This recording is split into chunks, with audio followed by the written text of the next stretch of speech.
To my left, Josh Piles. Josh, what are you smoking on over there? Got the 2014 Cigar of the Year. It's at the Domo. 20th anniversary. It's fantastic. Nice light, mild body, not too bad. It's nice. And to my right, Ralph Petrella. Ralph, What's up, y'all? I am smoking the My Father Connecticut with a nice light wrap, mild taste, it's a smooth draw. and I am your host, Pete Messer. Smoking also on My Father, the Judge. Shout out to Stuart Messer. They're sending me a new come and take it flag for the Cambridge building. Come and take it. Now, what's the history on that, Pete? We talked about come and take it. We brought it up. We're going to roll as we roll, right? So, Yeah, come and take it. I lived in Texas for 2 years. It's terrible. He loved it. Did not. No. So, come and take it flag. The very brief history on that, if you don't know Texas history, is Texas was a part of Mexico. And how Mexico kind of colonized their regions of what's now America, California, Arizona, Texas, all those places, was they would put a mission in that area. And a mission is basically a church that was also a small military base. It was a encased building that the military would use, that the pastors would use. Everybody in that small town could kind of go to the mission if things were going sideways. And that's where they have barbecue, right? Mission barbecue. That is why there's a mission barbecue.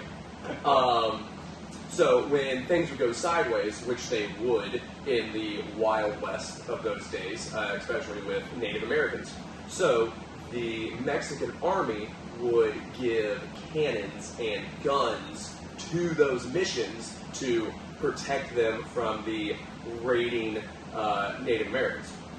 When Texas decided, you know what, screw you, Mexico, we're going to be our own country, and revolted against them, the Mexican army said, if you're going to revolt against us, we're taking back all those weapons that we gave you to protect you from the Native Americans.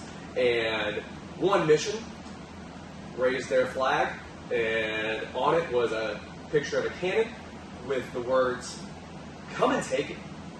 About as piratey as you can get. I love it. Absolutely Yeah, love it. I think that ties in perfect to a pirate theme, right? Mhm. But did you guys talk about wild pirates? A little bit. Yeah, we kind of opened up with it. Tell us why we're pirates, Ralph. Man, because we want to live free. We want to do what we want to do, how we want to do it, right? And we don't need an establishment to kind of steer us in the direction of our futures. We create our own realities, and through that universal creation, we kind of had to rebel. So we became pirates and did our own thing, and it seemed to have paid off pretty well. Yeah. And we talked about this in the first episode. This building is because of our piracy. Absolutely. Just Yeah. legal piracy. Throwing it out there. Putting it out there. But this was taking the world by the balls. You know, help from Greg, help from Tyler, and here we are. Look at that. Very nice. Look at that. Exactly. So in that first episode, me and Piles kind of gave just a quick backstory of our lives, etc., etc. Ralph and I met at a previous job in Steubenville. He came back to the area, back into the Steubenville area, after spending 10 years at the Division I level of strength and conditioning. Tell us about that. Yeah, I was really lucky, really good, fortunate to be able to be a Division I collegiate strength coach for 10 years. Started at Robert Morris University. From Robert Morris, went to Virginia Commonwealth University in Richmond, Virginia. The best city in America. I will say it till I die. Love it. I will be back. You had a good time last time you were in Richmond. Yeah, we went there a couple weeks ago. Had a great weekend. Was with a client who was doing powerlifting meets. It was a beautiful time. It was an awesome meet. Christina did great. She won her weight class in her division, which was awesome. But overall, like, the mental aspect that she excelled at was huge. But after VCU, I went to University of Minnesota. Worked in the Big Ten for 3 years. Crazy, man. That was a crazy time. Big jump It was a big jump. from VCU, which is no slouch, but it's not the Big Ten. It's not the Big Ten. And it was intense. It was a huge time of growth in my professional career from what I thought I knew to what I actually learned. We did well, and our staff then went to Texas Tech University. Was there for 2 years. Decided, hey, it's time to just move on from this. Had a kid, and did not get to see him very much. And I wanted to spend some more time with him. That D1 lifestyle, man. Whew, I mean, I'm sure we'll understand that stuff. Yeah, it's crazy. You know, being with basketball, it's a year-round sport. We would start in June, and we would start summer workouts with 8 hours. I had 4 hours for the kids. The coaches had 4 hours for court. We had data analytics. We had meals. So a day in the summer, we'd be like, okay, we're up. We're at the facility at 5 a.m. for 5 a.m. workouts. We have breakfast at 7. We have staff meeting at 8. At 9, I'm breaking out data analytics from the workouts, speeds, heart rates, things like that, recovery ratios. And then you might get a workout in, and then, hey, it's lunchtime. What are the kids doing? Are we eating lunch? So walk over to the nutrition center, hang out with them, eat lunch, make sure that they are getting fueled properly. After that, we'll head back to the arena for practice or a practice facility, depending on where we're at. Practice for individuals, 3 hours or 1 hour individuals, or an hour team practice. We have PM snack, so post-practice meal. And then study table checks for our GAs. So I was lucky to have 2 really good GAs at Tech. Mo and Joey, you guys are the best, still the best. We tried to hire them. Yeah. Hey, we still need a female AAU coach, Mo. Just saying. I mean, I've been lucky to have really good help everywhere.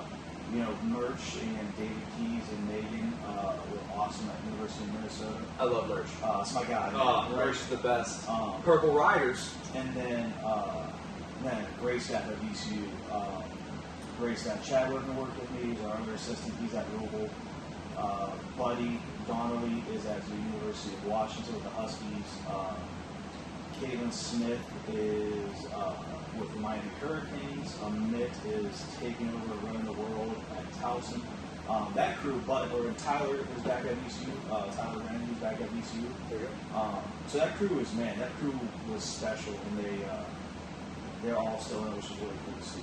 Yeah, man, that's awesome. Yeah. But yeah, so that's how Ralph and I met. Is after a decade of Division I experience, we started working together, and after about a year of that, we decided that it was time to do a little piracy, right?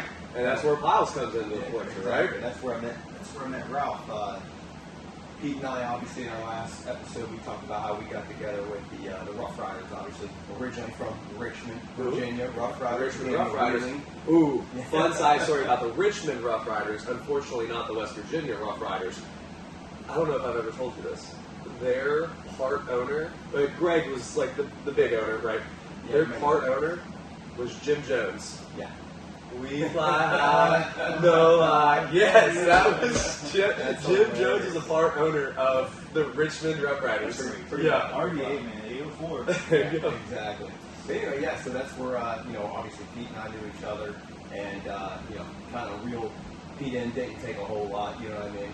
But then he came to me, we're starting a new facility out, and I'm looking for sweat equity. I'm going to work my butt off. You're going to work your butt off. We're going to get this new facility rocking and rolling. He comes to me about 2 weeks later and says, listen, we really can't make this happen unless we get this guy, Ralph Petrella. I'm like, but when it's a new facility, like, if I trust you, you're now my guy. You're, not only you're my business partner, now you got to become one of my best friends, my family guy, right? Right.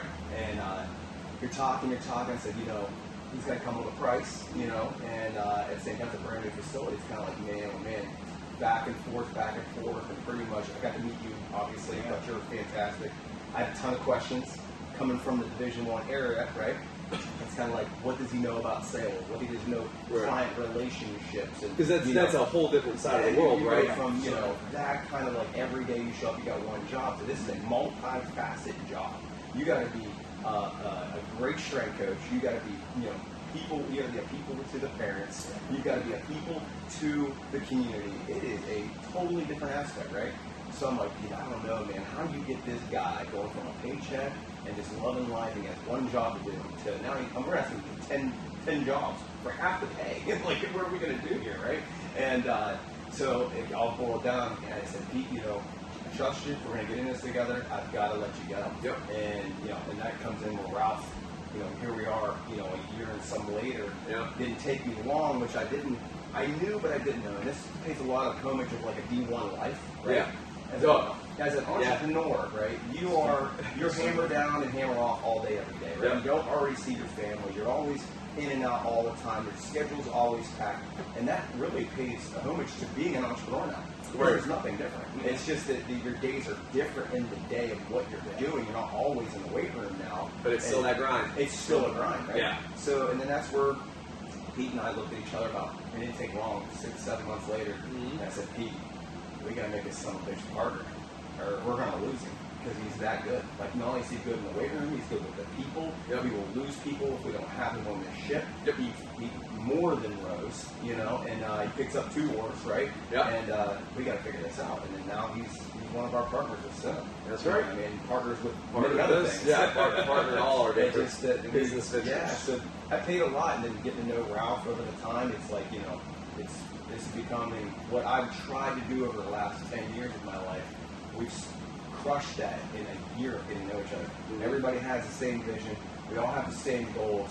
We know what it takes. We pick up our own weight. If one's picking down, we pick you back up and we move forward.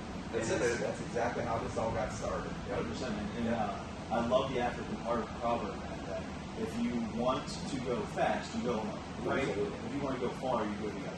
And we're all team sport guys. Right. Team above me always, right? Yep. Center above me Sit always. over me. So, football players, team basketball players, not being individuals. You playing your individual role for the team. Right. Exactly. Yeah. That's right. And I paid, a little bit of contribute to that when I first met Pete. I told him last episode, I said, wow, I met Pete. This kid, I'm so used to, I call him kid, he's our age, but I'm so used to working 14, 16 hours a day. Miles, you're like 60. Yes, I am a kid. I'm really, really good for 60. But that's the thing is, like, I don't really in my life meet a whole lot of people that most people in general, right, want to go home and I don't what I love to be home by 3 or 4 o'clock. You're damn right. Everybody would. Not my time then. Not my time then. I'm setting up generations ahead of me, right? Yeah. So, and then when I met him, and then Ralph came in with the same attitude, I'm like, this is the fucking team. We got This the is team. what we got. This is who we are. Now we got to close our quarters. We got to figure out who do we let in, who do we not let in, and we just got to take it over. We got to own it. You know what I mean? It's huge for us.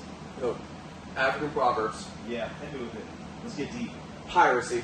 Right. I don't Who the have. fuck's Somalia? I don't have Can't even cut this shit. I don't have a pirate African proverb, but it's sayings. One of our big sayings is burn the ships, right? Yeah. What does that mean? Burn the ships, man. You want the literal meaning? Give me the Like, history, and then we'll talk about how we interpret it. Oh, okay. The history is so when the Spanish conquistadors went to Mexico, they landed and they were like, "All right, y'all, burn them ships. We're done. All the men were like, "Wait, what? What are you talking about? Like, what if we need to get the hell out of here? Like, we never been to this land. We don't know this people. We don't know this terrain." These Indians are fucking us up. Yeah, I mean, they're smart, right? Look at History has it. They pushed over the Vikings. Yeah. Yeah, like look at the Aztec Mayan people. Like the culture was so Warlike. rich and Oh. survived. Like Yeah. it's because of aliens. We'll talk about that in later episodes. Yep. I digress. So when the guys are like, "Yeah, no, that's the point. We're gonna die, but we're gonna be successful. We're gonna take over this land. We're gonna crush this. We're gonna be great. We're gonna be great entrepreneurs of the day. Or we're gonna die." And that's also, we always tie this into how this country is made, right? Because this country is made on piracy. Like that's what the Revolutionary War was about. Buck in the system. The Minutemen, the first flag flown by the U.S. in battle as a solo entity, said conquer or die. Yeah. Like, hey, we're gonna win or we're gonna die, and that's the only 2 choices. We're gonna put that on our back. So that's what burn the ships actually means. Like, now there's a literal sense. It means So, yeah.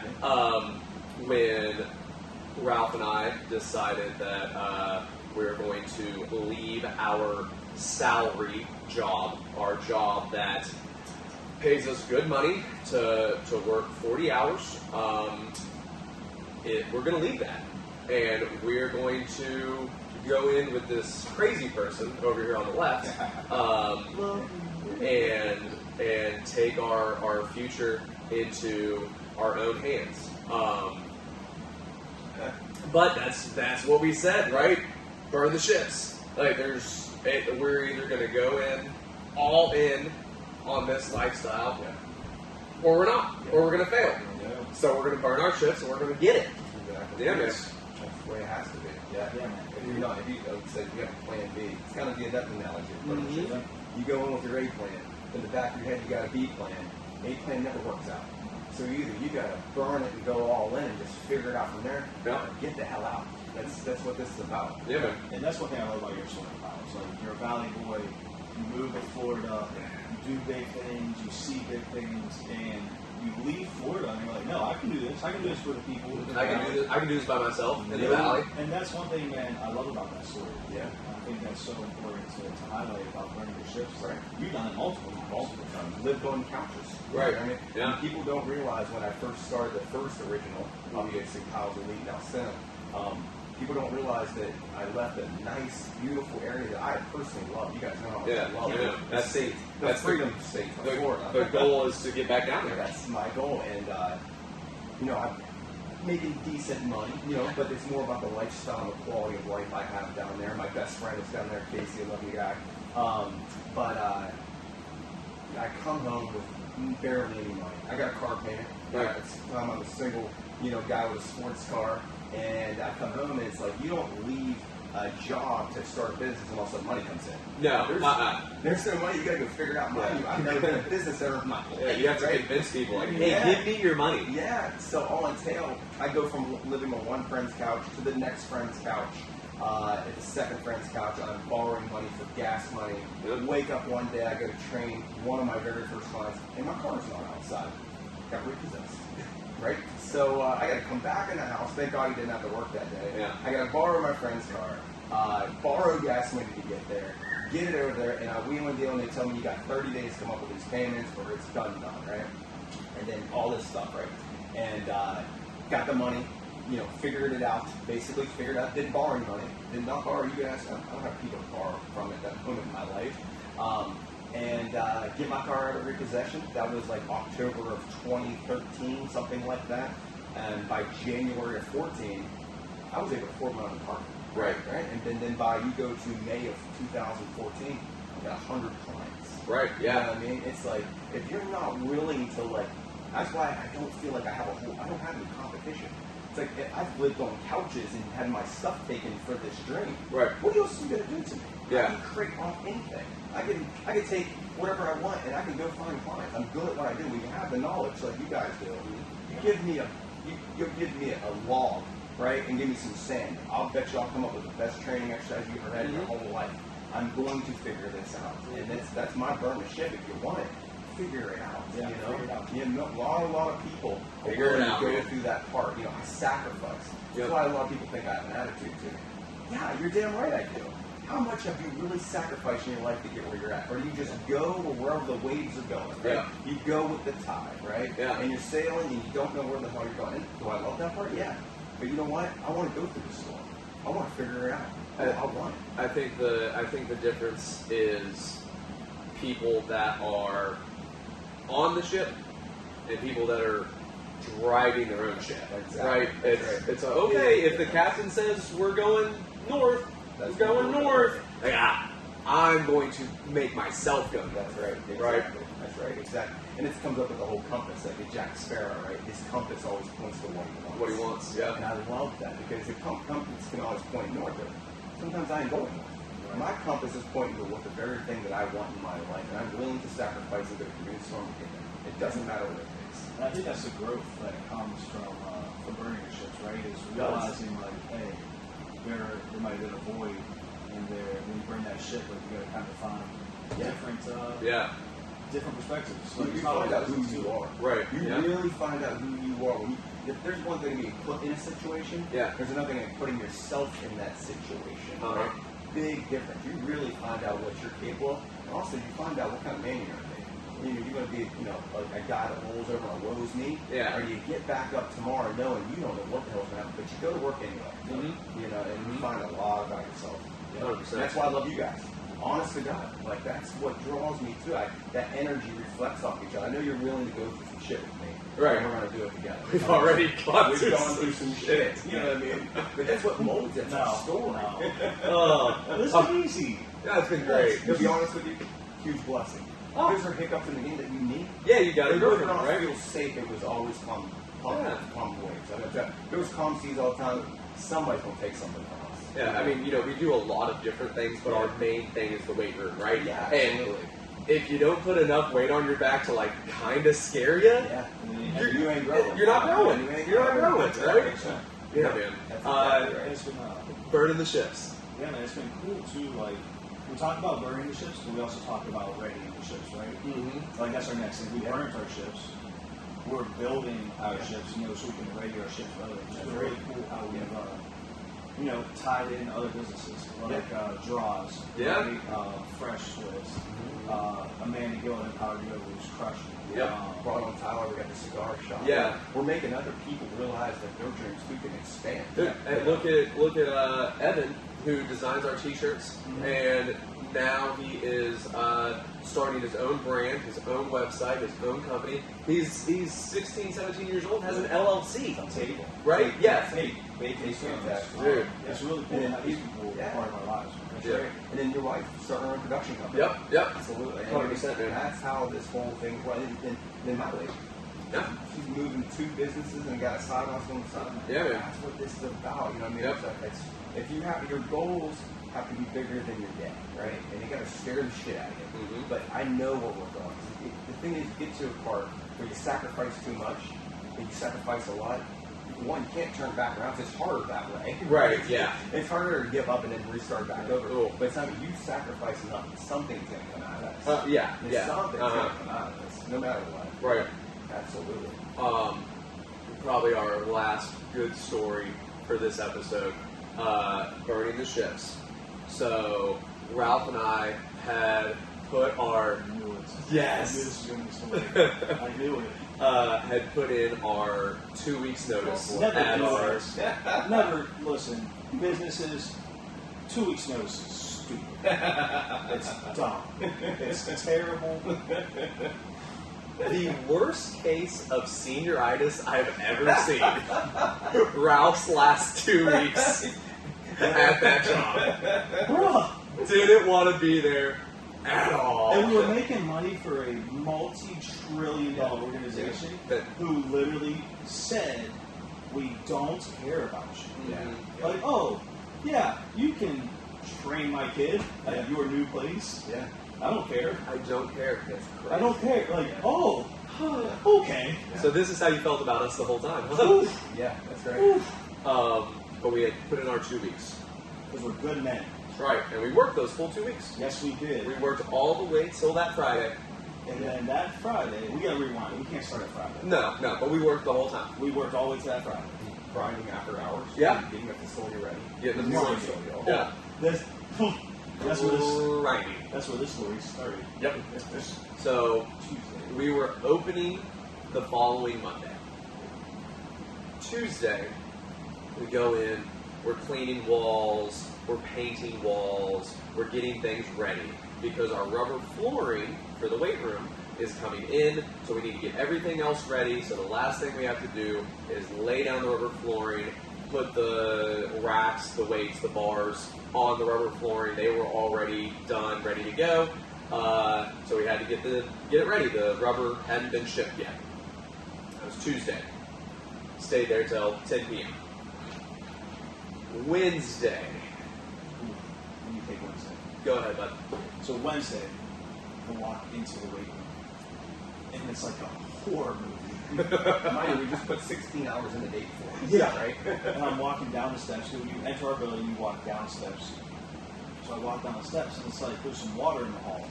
And I'm like, all right, that's weird, but maybe somebody's cleaning, and they're running the squeegee, and I turn into our weight room, our far weight room, which we call the jersey room because we hang jerseys there. So you seen any of our videos, you want all the jerseys.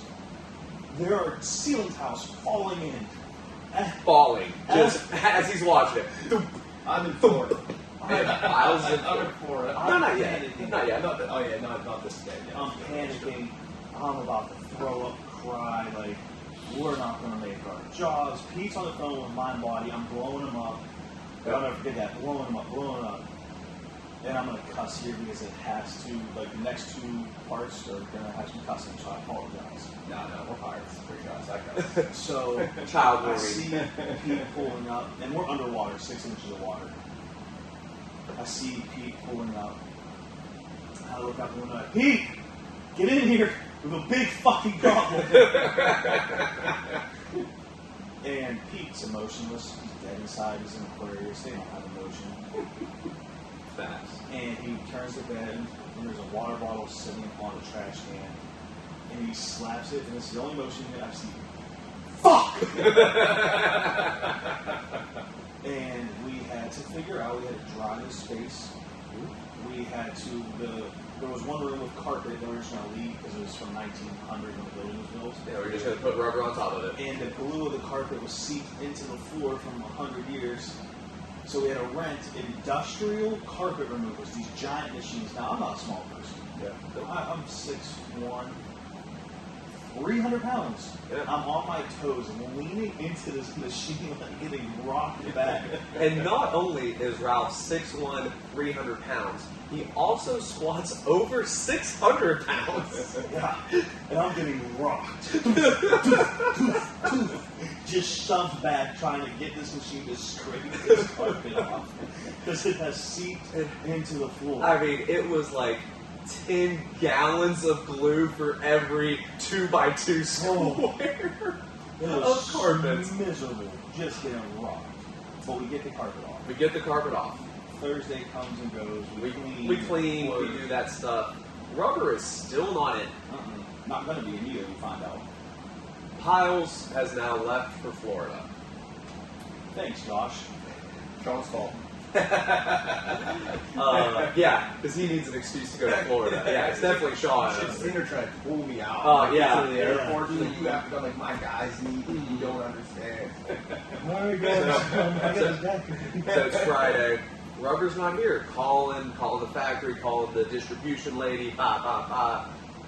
It came off of the conveyor belt on Friday, not arrived shipped on Friday. Now we still open on Monday, and again we have burnt our ships. And we're at work. We're still working because, hey, we're stand-up guys. So we're going to work this morning shift. And Yep. luckily, our employer at the time was kind enough to give us the PM off. Yep, no evening class. We were going to be good guys, and we were just going to say, nope. Yep, that was close enough to just do. Hand grenades. We're good. Portions. And then too, speaking of, you had Monday clients already registered, ready to come in. Oh, we were going to have a day at Senna, no matter what. Yeah. Monday we were opening, no matter No, just what. been outside. It was a Yeah. good day. It was May 3rd. Yeah, it's fine. Exactly. So that Friday, we called the distribution lady. It has come off the conveyor belt. We have no way of getting it to you. You can come get it if you want. Sure. Lancaster, Pennsylvania. In Lancaster, Pennsylvania. From Steubenville, Ohio. 5-hour trip across the turnpike. So we went to the U-Haul rental spot and had to rent a U-Haul to get all this rubber. I drive a Nissan Juke in real life. It is the smallest crossover SUV that you could have ever bought on the market. If you're wondering, if you don't know what a Juke is, A Mini Cooper. imagine a Mini Cooper that took a little bit of Anabar. He's the only male in America that drives one. It has a turbo. It's fast. It carried all of our weights Yes, it to did. our weight room. Yes, it did. Thousands of pounds. We go to the U-Haul space, and we're telling them the story. Like, okay, it's going to be X amount of dollars. I don't even remember what it was. Hooks us up. I have dropped all the money that we have. Yeah, Like, I don't have any extra money What to we had spend, in. Yeah. right? We bought racks, we bought this, we bought that. Yeah. Sheesh. Caitlin's going to be pissed at me on this one. Right. But, luckily, the lady who was renting the U-Hauls, I had taken care of her daughter's ankle at a random wrestling tournament, and she remembered me from taking up the ankles. Absolutely. Unbelievable. Everything works out. The universe, trust your intuition, the universe talks to you. So that lady hooks us up, and that helped us out a lot. Yeah. So I drive this 18-footer? No. 27, 20, the biggest one you can get. Because we have no idea how much rubber we're getting. Yeah, we know the square footage that we ordered, but how does that come? Yeah, like our turf came in a 100-foot roll on a Mack truck. Just 100-foot roll was the turf. So we didn't know what to expect with the rubber. So I'm driving this truck, and I haven't driven anything bigger than a Chevy S10, and I typically in my everyday life drive a Nissan Juke. So we pull out of the U-Haul place. I'm praying to every god, all the gods, because they're all the same god. We'll talk about that later. And we're going to go through construction, across a bridge, up a hill. I'm crying. I'm shaking. I have two hands on the wheel. Literally, like, tears are coming down my eyes. I'm not doing this for 5 hours. I don't know how I'm going to survive. This is in the first, 5 minutes. Yeah. This didn't hit Route 22. Yeah. We're in Weirton in the construction, and tears are coming down his cheeks. I'm like, okay, all right, we'll grab it yourself. Screaming. We get to a turnpike. We're in a windstorm. In a box truck. I'm driving with the wheel like this and to keep it straight. Yeah. I'm just getting On the pushed. turnpike. On the turnpike, going like 75 through zigzags, mountain tunnels, terrified. We get there. No fiasco ensues. U-Haul trucks aren't dock level. Nope. So we couldn't just back up to the dock. Get back up to the dock, and they couldn't just run a forklift in. That would be too easy. Nope. So they had to get a forklift. Well, we got the rubber onto the back of the truck, but we couldn't get it over the wheel wells. Yeah, because again, that's not what U-Hauls are built for. Nope, there's wheel walls and U-Hauls. Yep. So they had to finagle a jack lift inside on 2 or 4 pallets to be high enough to push it over. Yep. So we get that done. We drive back in the windstorm. I'm driving this way across the bridge, trying not to die. But you had loosened up at that point. Oh, I'm good. Yeah. I'm whipping it. Yeah. I'm like, so we get Got a back. little too overconfident on that. Proceed. We'll get there. So we get back. It's midnight. At least. We look like hooligans breaking into the place. We take these rubber rolls, push them through a window, drop them in the building one at a time. We got a system going. Mm-hmm. It only took 30 minutes. And we got pallets and some trash in the back. And I'm lazy. I'm tired of this stuff. So I'm like, hey, throw it in the U-Haul. I'll back up to the dumpster. Pallets that weigh 5 pounds and plastic. Let's back up to this trash can in the alley. I'm already feeling good. I'm feeling myself. I mean, you have been driving this place for 10 hours. You got 10 hours of experience. Yeah, You got your CDL now. Yeah, pretty much. Right? Yeah.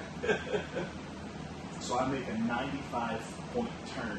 It almost will sideswipe a fire hydrant and 16 cars. He's outside giving me the signal. Running across the U-Haul because he can't really see me. It's 12:30 at night. In a residential neighborhood with streets that are this big. My Juke is tight.